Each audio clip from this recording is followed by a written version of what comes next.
Literacy does not take an adjective. Genius. Thursday, October 17, 2024. There once was a time when one was either said to be literate or not. Now, one can be said to be media literate, financial literate, fudge pudding literate, or cat fur ball literate, etc., ad nauseum. Do the topics which are used in any system of grammar make a different system of grammar? One of the most glaring indicatives of an illiterate person is one who cannot even tell the difference between class and member of a class. Everyone, that ever was or ever will be, are ignorant of particulars in particular areas of study. This does not make them illiterate, or make such a thing as a particular class of literacy. Knowledge and ignorance, of grammar, determines literacy, not any particular topic one can use grammar to encode it in. Literacy affords the means to learn, it does not determine what you learn. We can be taught about different areas of electronic media, or of finance, but we cannot be taught literacy. Literacy is biologically determined by intelligence alone. The first round of criticism concerning one's ability to understand or care to understand certain topics was aimed at those who are practiced in those arts of jargonizing their speech. The worst of the lot were those touting expertise in the language arts themselves. They all seemed to have far past their level of incompetence. So now the buck is passed to the general population to the point that these so-called special scholars jargonize the term literacy itself, claiming that it is a verb and not a noun by placing an adjective on it. Every member of a class is a member of that class in accordance with the definition of that class. What then is literacy? Here is a hint: language is universal and intelligible, grammar is particular and perceptible. In short, language is never perceptible, never seen, heard, spoken, written, or made by smoke signals. It takes, as Plato noted, the ability to see the similar idea in the many examples, that is, a pure intelligible which requires a certain level of intelligence to grasp. What language is best exampled by the computer today. A computer produces all grammar systems, common grammar, arithmetic, algebra and geometry, simply by parsing electricity. Plato exampled it by parsing a line, called geometry. As Plato noted, there are two, and only two parts of speech, the relative difference, electricity in the case of the computer, and the correlative, the container, the limit, that is, the parsing boundary. Off, on, off. The parsing boundaries are afforded by chip technology.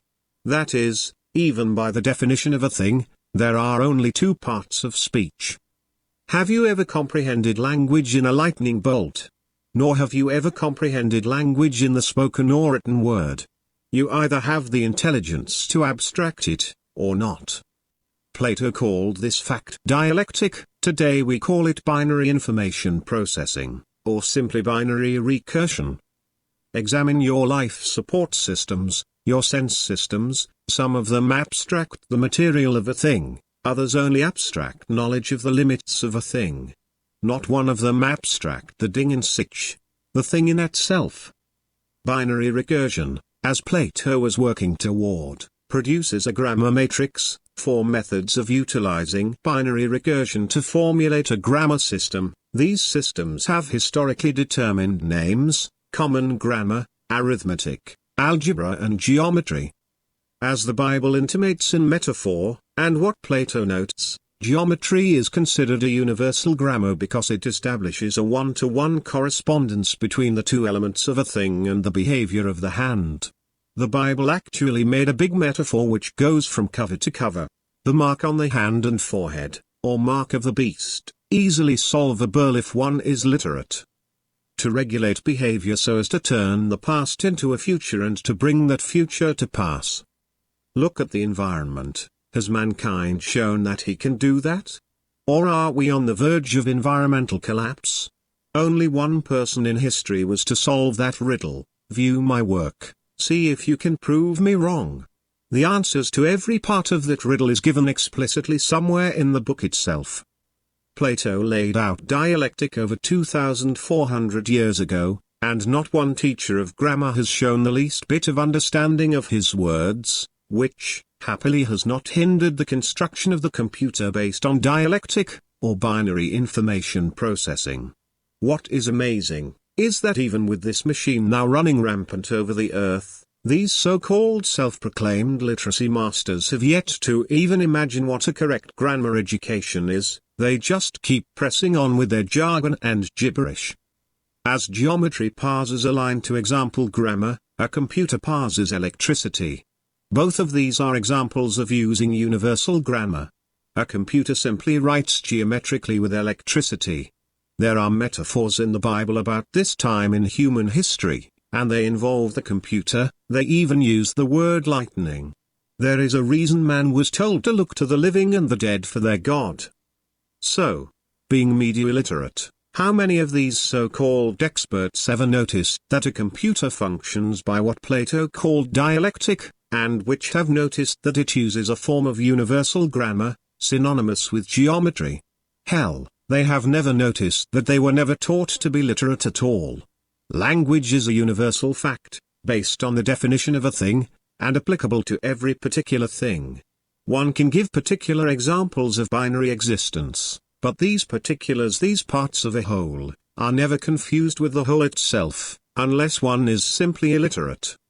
So, as noted in the Bible, and by Plato, mankind is a long ways from being simply literate. The Bible introduced literacy, Plato explained literacy.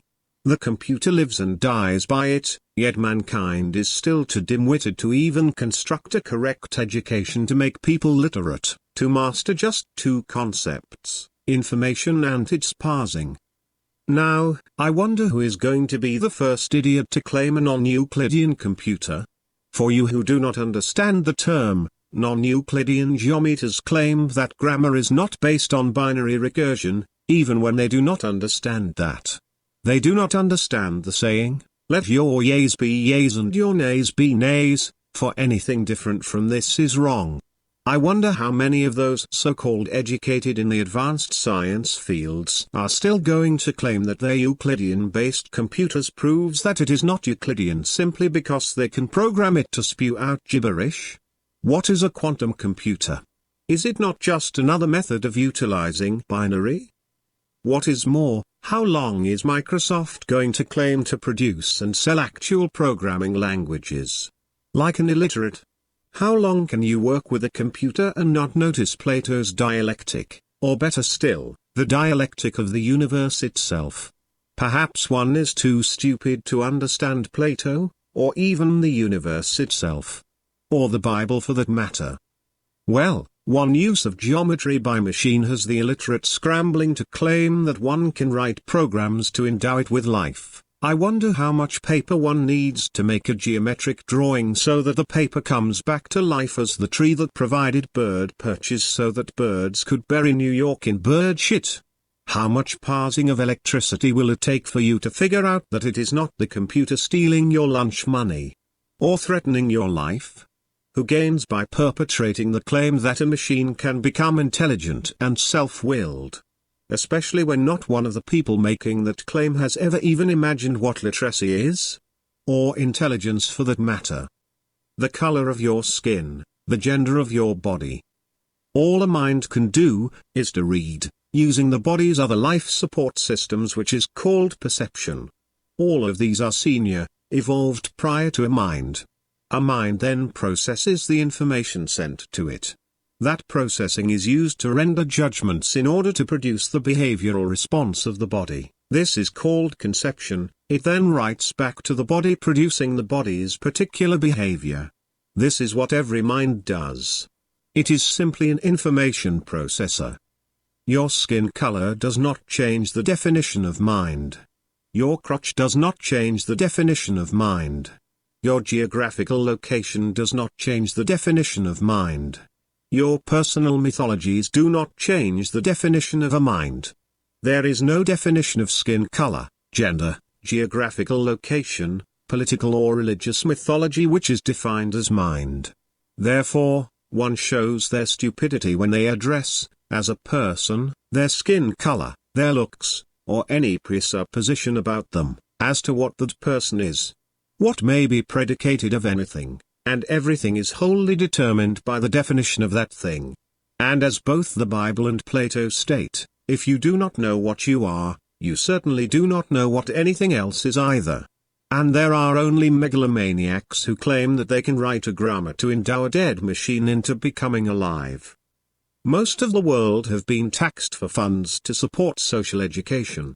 That education is derived from those who do not even know what they are. Taxation without representation is slavery. This is why the more so-called advanced a country is, the greater it is in debt, so that generations of its subjects' children are enslaved to taxes on debt they never made. Every government today stands in default over promises it never could keep. If you do not even comprehend yourself as a mind, whose sole function is commensurate with literacy, you have lived your life in a delusional state. You are quite mad. In literacy we have only 2 concepts to master, and 4 methods of using them to perform binary recursion. If this is too much for someone, then they are truly dim-witted. Have you heard the story about the blind leading the blind? Well, even a blind man knows when they are in a ditch. How is the world's ecosystem looking to you? The computer, by definition, produces nothing but speech. How does that square with the claim of freedom of speech? Or is the phrase an anthropomorphism? Is the word free used incorrectly in the following statement? You shall know the truth and the truth shall set you free. That phrase is not anthropomorphic, it is a biological fact. If one has the freedom to speak, then this implies that grammar, literacy, is the fundamental aim of education. Has that ever happened in any part of the world? And, when anyone stands up to teach it, like Plato, is he studied, comprehended and taught? Why not? Is geometry taught? Is our grammatical responsibilities comprehended in its 4 basic forms, common grammar, arithmetic, algebra and geometry, taught correctly, or, is it a fact, each of these is highly mythologized by our own educators? The fact is, one cannot be granted the freedom to speak, it is our only built-in biologically determined job, which is ignored globally by the illiterate. It is a human right which one must be self-educated to achieve, as written in the book. That probably means you.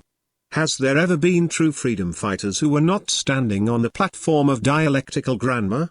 There is no educational system today which is even capable of producing a teacher of a human being.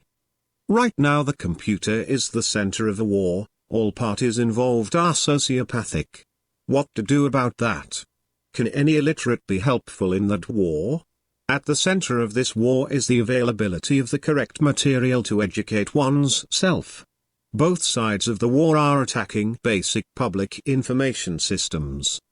Both the Bible and Plato note something about mankind. It is by intelligence alone that we eventually become a self-programmed form of life by the ability to comprehend the speech of the universe. This is true, and undeniable. No stupid form of life can do what mankind is destined to do, and therefore, something like a computer, which is not alive at all, can be responsible for our achieving it, or not achieving it. Both the Bible and Plato agree on one fact, that only those who can see and comprehend the intelligible binary of language, can ever become a godly people. The Promised Land is not a piece of dirt at any particular geographical location, the Promised Land is, as stated, within. We will actively use our intelligence to come to understanding, or we will live a life of stupidity. Only an idiot thinks that they can build a perceptible temple which is other than their own body.